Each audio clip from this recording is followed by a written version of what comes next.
കൊല്ലം സ്വദേശിയായ അതുല്യയുടെ മരണം അന്വേഷിക്കാൻ പ്രത്യേക സംഘത്തെ നിയോഗിച്ചു. ചവറ തെക്കും ഭാഗം SHOയുടെ നേതൃത്വത്തിൽ 8 പേരാണ് സംഘത്തിലുള്ളത്.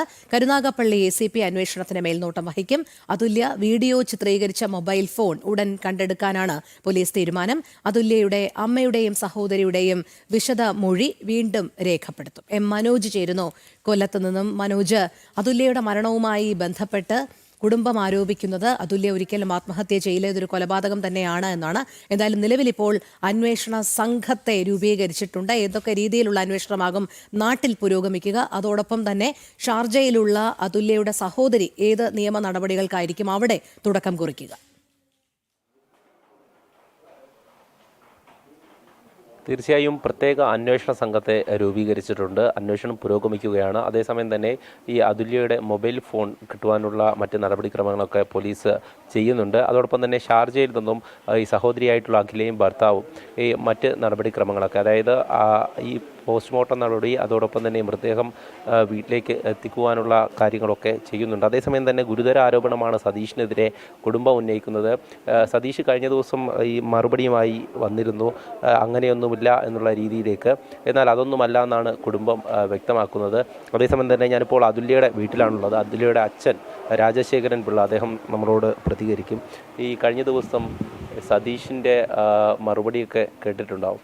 അപ്പം ഇങ്ങനെയൊന്നുമേ ഇല്ല, സംഭവിച്ചിട്ടില്ല, താൻ സ്ഥിരം മദ്യപാനിയല്ല എന്നൊക്കെയാണ് സതീഷ് പറയുന്നത്. ഇതിലെന്താണ് ഈ കുടുംബത്തിന് പറയാനുള്ളത്? അതിപ്പം അവന് മറ്റു മറുപടി മാധ്യമങ്ങൾ വന്ന് ചോദിക്കുമ്പം ഞാനായത് ചെയ്തെന്ന് പറയാൻ പറ്റുമോ? അതുകൊണ്ടായിരിക്കും അങ്ങനെ പറയുന്നത്. അല്ലാതെ അതിനകത്ത് വേറെ ഉള്ള കാര്യങ്ങളൊന്നും അവൻ പറയുന്നത് പോലുള്ള കാര്യമൊന്നും ഒരു സാധ്യതയില്ല.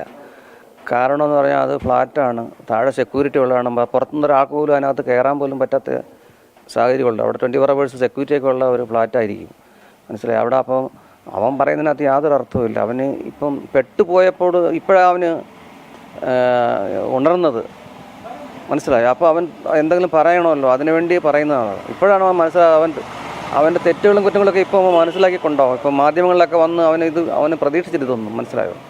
അവനിങ്ങനെ ഈ കുഞ്ഞിനെ ഉപദ്രവിച്ചുകൊണ്ട് നിരന്തരം തുടർന്നുകൊണ്ടിരുന്നവന് അത് എപ്പോഴും ഒരുപോലെ ഇരിക്കും. പിന്നെ ഇത് വീണ്ടും ഇപ്പോൾ സ്റ്റോപ്പ് ചെയ്ത് പിന്നെ ആവർത്തിക്കാന്നുള്ള അങ്ങനെ പൊയ്ക്കൊണ്ടിരിക്കാൻ തന്നെ അവൻ തീരുമാനിച്ചിരുന്നത്. അപ്പോൾ അതിലിപ്പോൾ ഒരു സ്റ്റോപ്പായപ്പോൾ ഇപ്പോഴാണ് അവൻ യഥാർത്ഥ നോർമലി വന്നത്. അതുകൊണ്ടാണ് അവൻ അങ്ങനെയൊക്കെ പറയുന്നത്. അല്ലാതെ അതിനകത്ത് ഒരു കഴമ്പുമില്ല. സതീഷ് പറയുന്നത് അതുല്യയ്ക്ക് വേണ്ടിയിട്ടാണ് സ്വന്തം കുടുംബത്തോട് പോലും സംസാരിച്ചത്. അതുപോലെ തന്നെ തനിക്ക് ശമ്പളം വന്നു, അതായത് ശമ്പളം വന്നു കഴിഞ്ഞാൽ പോലും അക്കൗണ്ടിൽ പൈസ ഇല്ല എന്നൊക്കെയാണ് കഴിഞ്ഞ ദിവസത്തെ വാദം. അക്കൗണ്ടിൽ പൈസ ഇല്ല എന്നുള്ളതിന് അവൻ പറയണ്ടല്ലോ, അല്ലാതെ തന്നെ ഇപ്പം വ്യക്തമല്ലേ. ഇങ്ങനെ 24 മണിക്കൂർ മദ്യപിച്ച് കിടക്കുന്ന ഒരാളിൻ്റെ കയ്യിൽ അക്കൗണ്ടിൽ എങ്ങനെ പൈസ കാണും? അക്കൗണ്ടിൽ പൈസ ഇല്ലാതിരിക്കാനുള്ള കാരണം എന്തുവാണ്? അങ്ങനെയുള്ള സാഹചര്യം എന്താ ഉള്ളത്? അവൾ എൻ്റെ മകളെ ഇവിടെ ഇളയ മകളെ അയച്ചപ്പോൾ പോലും അവൻ സഹായിക്കാമെന്നൊക്കെ പറഞ്ഞെങ്കിലും അവൻ 4-5 അവൻ്റെ സ്വർണ്ണം എൻ്റെ മൂത്ത മകളുടെ തന്നെ എടുത്തു തന്നെ. അവൻ്റെ കയ്യിൽ നിന്ന് 1 രൂപ പോലും ഞങ്ങൾക്ക് ആർക്കും കിട്ടിയിട്ടില്ല. പിന്നെ ഇല്ലെന്ന് പറയുന്നില്ല. ഇവിടെ മോളിവിടെ നിൽക്കില്ല, കുഞ്ഞുമോള്. അപ്പോൾ അവൾക്ക് വേണ്ടി ചിലവിനൊക്കെ മാസം പൈസ അയച്ചു കൊടുത്തിട്ടുണ്ട്. അതോടൊപ്പം തന്നെ അതുല്യ എപ്പോഴും കുഞ്ഞ് എന്നൊക്കെയാണ് ഈ സതീഷ് പറയുന്നത്. അപ്പോൾ അതൊരു സ്നേഹപ്രകടനം മാത്രമാണ്, ഈ മാധ്യമങ്ങൾക്ക് മുന്നിൽ കാണിക്കാൻ വേണ്ടി മാത്രമാണോ? അത് ഈ കുഞ്ഞെ മോളെ എന്നൊക്കെ കൂടുതൽ വിളിക്കുന്നവർ അത് കേൾക്കുമ്പോൾ തന്നെ അറിഞ്ഞൂടായോ? യഥാർത്ഥ സ്നേഹമുള്ളവർ അങ്ങനെയൊക്കെ വിളിക്കും. അവർ പുറത്ത് പ്രകടിപ്പിക്കത്തില്ലല്ലോ, അത് ഉള്ളിലെല്ലാം ഇരിക്കത്തുണ്ട്. പുറമേ വരുന്നത് സ്നേഹമല്ലല്ലോ, അത് വെറും പ്രകടനമല്ലേ. യഥാർത്ഥ സ്നേഹം എവിടുന്നാണ് വരുന്നത്? ഹൃദയത്തിൽ നിന്ന് വരണമല്ലോ. അതവൻ ഇല്ലാത്തവനാണ്. പിന്നെ അവന് വാഹണ്ട് എന്തെങ്കിലും പറഞ്ഞിട്ട് കാര്യമുണ്ടോ? അച്ഛൻ സംസാരിച്ചിട്ടുണ്ടായിരുന്നോ സതീഷിൻ്റെ അടുത്ത് പലതവണയൊന്നോ? എത്രയോ തവണ. ഞാൻ സൗദി അറേബ്യയിൽ വർക്ക് ചെയ്യുന്ന സമയത്ത് ഇവർ തങ്ങൾ തന്നെ ഇങ്ങനെ പ്രശ്നങ്ങളാണ്. ദിവസവും നിരന്തരം. കുട്ടി കരയാത്ത ഒരു ദിവസം കാണത്തില്ല. ഈ 11 വർഷം അവൻ്റെ കൂടെ ഇപ്പോൾ ജീവിച്ച് കല്യാണത്തിന് ശേഷം ഈ കരയാത്ത ദിവസങ്ങൾ വളരെ അപൂർവമാണ് ഞാൻ കണ്ടിട്ടുള്ളത്. ഞാൻ അവിടെ നിൽക്കുമ്പോൾ തന്നെ എന്നെ നിലവിളിച്ചുകൊണ്ട് എനിക്ക് എപ്പോഴും കോൾ വരും. അങ്ങനെ അവൻ ചെയ്തുകൊണ്ടിരുന്നത്. അവന് ഒരു വിലയും കൽപ്പിക്കത്തില്ലായിരുന്നു അവൻ്റെ ഭാര്യയെ. അവൻ്റെ ഭാര്യയ്ക്ക് കുടുംബമുണ്ട്, അവൻ്റെ പിതാവുണ്ട്. അങ്ങനെയൊന്നും അവനൊരു ചിന്ത പോലും ഇല്ല. ഈ നാട്ടിലൊരു നിയമ സംവിധാനമുണ്ട്, അതുപോലും അവൻ ചിന്തിക്കുന്നില്ല ഇതിനൊക്കെ. അങ്ങനെയുള്ള വെറും വൾഗറായിട്ടുള്ള രീതിയിലുള്ള പെരുമാറ്റമാണ് അവൻ്റെ കാലത്ത് ആദ്യകാലം മുതലുള്ള. അന്നൊക്കെ ഞാൻ വിളിച്ച് ഉപദേശിച്ചിട്ടുണ്ട്, ഒരുപാട് തിരുത്താൻ വേണ്ടി ആവുന്നത് ഞാൻ ശ്രമിച്ചിട്ടുണ്ട്, കാര്യങ്ങൾ പറഞ്ഞിട്ടുണ്ട്. ജീവൻ എന്താണ്, ജീവിതം എന്താണ് എന്ന് വേണ്ടി പഠിപ്പിച്ചിട്ടുണ്ട്. ഭാര്യ എന്തെല്ലാം. പക്ഷേ അതൊക്കെ അവൻ കേൾക്കുകയും ശരി അച്ഛാ എന്നൊക്കെ പറയുകയൊക്കെ ചെയ്യുന്നതല്ല. ഒരിക്കലും അവൻ തിരിച്ചു വന്നതോ തിരുത്തിയിട്ടായിട്ടോ എനിക്ക് തോന്നിയിട്ടില്ല. അവൻ ഒരിക്കലും ഇച്ചിരി പ്രായം ആദ്യ കാലങ്ങളിലൊക്കെ ഞാൻ വിചാരിച്ചു ചിലപ്പം കുറച്ച് പക്വത ആകുമ്പോഴൊക്കെ മാറുമെന്ന് ഞാൻ കരുതിയിരുന്നത്. പക്വത ആകുമ്പോൾ കൂടി വരും അവന്. ഒരു കുട്ടിയൊക്കെ ജനിച്ചു കഴിഞ്ഞാൽ സാധാരണഗതിയിൽ എത്ര വലിയ തമാടിയായാലും ഒരു കുട്ടിയൊക്കെ ഉണ്ടായിക്കഴിഞ്ഞാൽ അവൻ ഉടനെ തിരുത്തും. അവൻ മനുഷ്യനാണെങ്കിൽ മനസ്സിലായോ.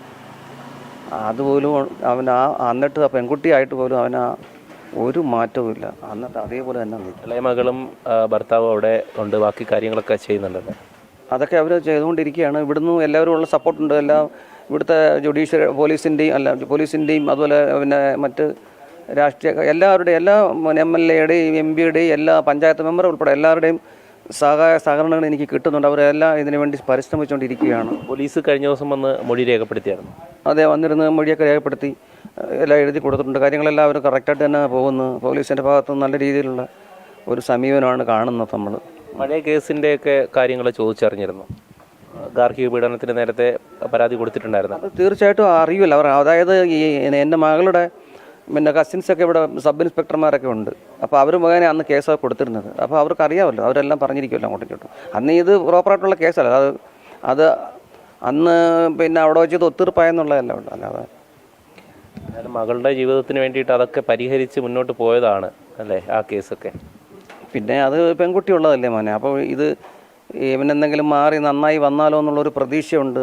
ഒരു പെൺകുഞ്ഞല്ലേ, അതിനൊരു അച്ഛൻ വേണ്ടേ. അപ്പം അതുകൊണ്ട് മിക്കവാറും കോംപ്രമൈസ് ചെയ്ത് പോയതാണ്. എൻ്റെ മകളെന്ന് പറഞ്ഞാൽ അത് ഒരു നല്ല വാത്സല്യമുള്ള ഒരു അമ്മ കൂടി അവളിപ്പം.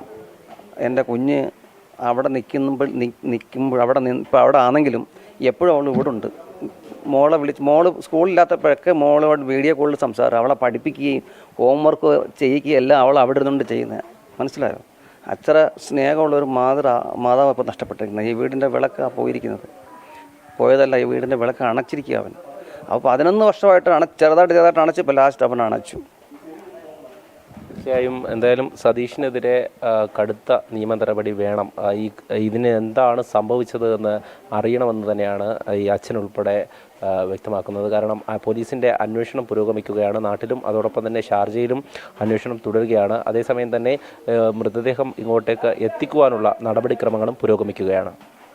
ശരി മനോജ്. അതുല്യയുടെ അച്ഛൻ രാജശേഖരൻ പിള്ളയാണ് ജനം TV യോട് പ്രതികരിച്ചത്. അതുല്യ അനുഭവിച്ച പീഡനങ്ങളെക്കുറിച്ചാണ് അദ്ദേഹം